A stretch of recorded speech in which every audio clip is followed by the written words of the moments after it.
Is it absolutely necessary that we have to talk about this? Well, I guess we will then.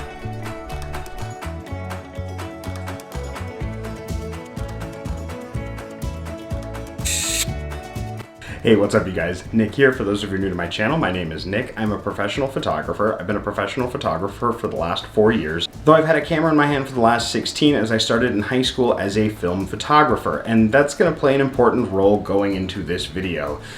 And what we're talking about today is this. This is the exposure triangle, and I really don't like the exposure triangle. Like at all, not even a little bit. And I'm going to explain why. Now, when most people are learning manual mode, the first place that most older photographers point them, and a lot of younger photographers, as I'm learning now, is the exposure triangle. And personally, from those new photographers that I have personally taught in the workshops that I have run, though few, the exposure triangle is not the first step in learning how to use manual mode. So before we jump into that aspect of it, let me explain exactly what the exposure triangle is and what its purpose is. Now, the exposure triangle is fantastic as you advance as a photographer, but as a beginner photographer, it is a huge waste of time. It's really complex and hard to really completely understand. And as you can see, my ring light is probably blurring this out a little bit. So let's try to, there we go. So basically what we have here is your ISO. And if you remember from my ISO video, ISO is the sensitivity of your sensor.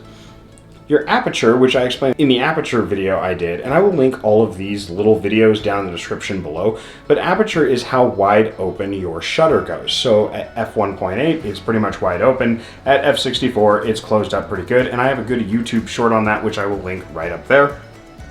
And then you have your shutter speed, which is how quickly your shutter actuates, or how quickly it moves in front of the sensor to take your photo. And the concept of the light triangle is when you make your camera more sensitive, as you can see it says brighter, when you increase this from 100 ISO to 200 ISO, you've doubled the amount of light coming in. So you have to either increase your shutter speed or close up your aperture further or go to a higher f-stop number in order to counteract that exposure. And that is the flaw. The flaw that I have with that is your aperture and your shutter speed are going to greatly change your photo based on what you're trying to do. As I explained in my f-stop video, and again, that will be linked down in the description below, or that card from earlier, is aperture greatly affects your focus depth. So at f1.8, your focus depth is going to be really razor thin. At f64, your focus is going to be really like you're going to have a large area that's in focus. And with shutter speed, if you're shooting at a slower shutter speed, you're taking a longer photo. And when you're taking a longer photo,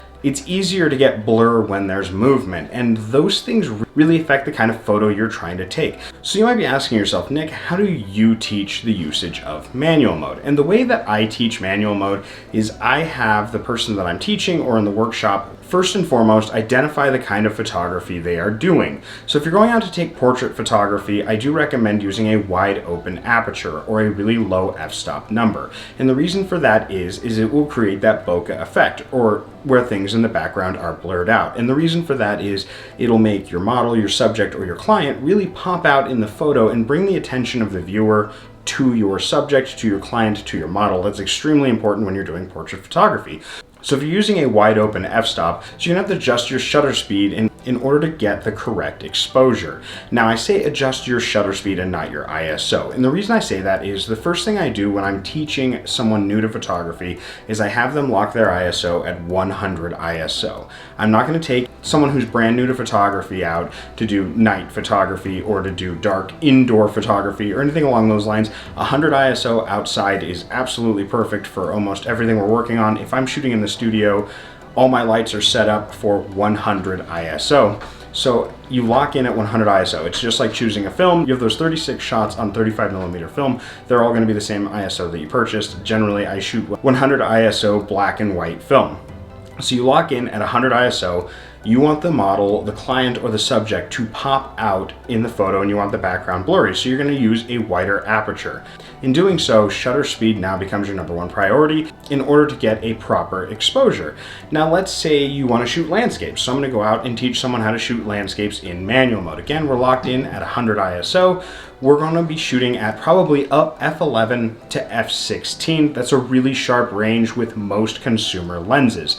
So at f11, f16, again, your shutter speed is going to be how to adjust proper exposure. And when I get done with this little segment, we're going to jump over to my Nikon D5300, which I have a video for, which I will link right up there, where I actually show you exposure bracketing. And exposure bracketing is extremely important.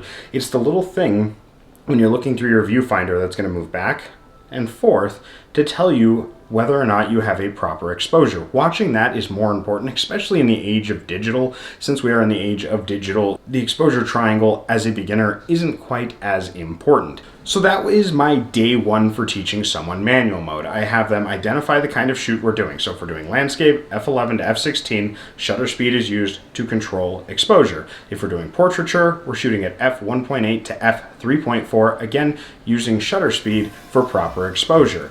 As they get used to that and as they learn that, I'm more willing to bring the light triangle out to get a better idea. And usually, I bring the light triangle out with waterfalls, and here's why. When doing waterfall photography, you're shooting landscapes. So you're going to be shooting at probably f11 to f16, so you can get the top of the waterfall, the bottom of the waterfall, kind of everything in between in focus. It might not all be sharp, but it'll all be in focus. So after that, we have to determine, do we want to capture the very instant of the waterfall, like this photo? Or do we want to get those silk waters like this photo?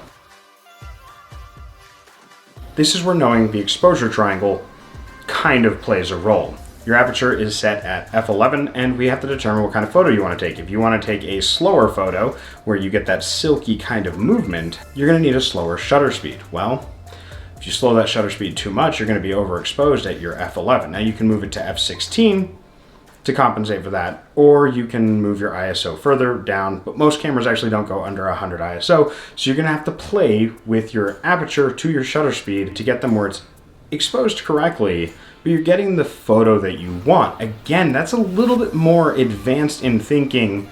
That's why I don't think the exposure triangle is a great way to teach manual mode when you first get started. So let's jump over to the D5300 and learn bracketing.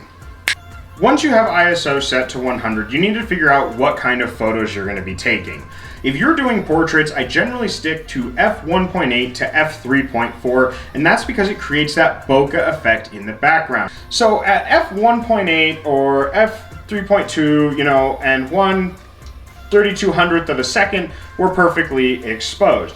So if we're shooting at f1.8, we're going to get that bokeh effect. As I said with landscapes, if you're shooting at f11, everything is relatively going to be in focus, or at least a little bit sharp, and you're not gonna have that bokeh effect, and you're letting in more or less light. With a new assistant, I usually set it to 100 ISO, and I tell them to shoot at f1.8 or f2.2, depending on how sunny it is outside, sometimes even f3.4. Now, once they have those settings set, I make them go around and take photos while keeping that right on that zero by using their shutter speed to get that bokeh effect. If they're wanting to learn landscape or something along those lines, I'll have them stick it at f8, f11, sometimes f16, 100 ISO, and I make them use their shutter speed to determine exposure for the most part. So now that we're back from the Nikon D5300 and you have a good idea of how to do bracketing, that is the perfect first day lesson for learning manual mode on your own. Put your camera at 100 ISO, determine the kind of photos you want to take to determine what your f-stop is going to be, and use your shutter speed to get proper exposure. There are some nuances in this. If you're shooting in a darker location, you're going to have to bring your ISO up. If you're trying to get the silk on a waterfall or you're trying to capture the water in an instant, there are some nuances there. But that's generally not a shoot that I will take a beginner out on.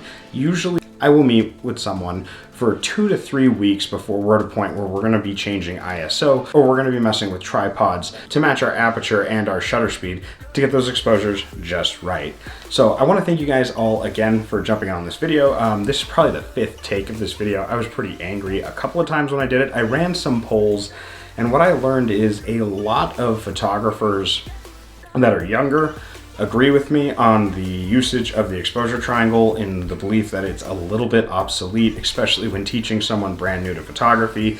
Though the older photographers on the Nikon page I'm on, they were very, very unhappy with the things I had to say about the exposure triangle. So that's kind of where we are sitting right now. I imagine most of them came from film.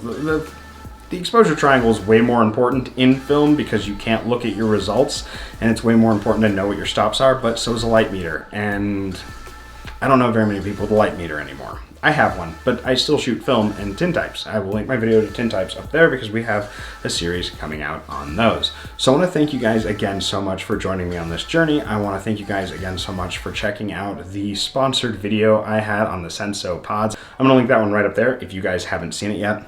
Those sponsors go right back into the channel. Everything that I get from t-shirt sales to those small sponsorships I get here and there have gone back into the channel. As you guys probably have noticed, we have had an upgrade in studio space. So thank you guys again so much. At 1,000 subscribers, I'm giving away a Nikon F80, N80 for my American friends, 35mm film camera. So please like, comment, and subscribe. Hit that bell notification so you know right when I upload, and I will catch you all on the flip side. Bye.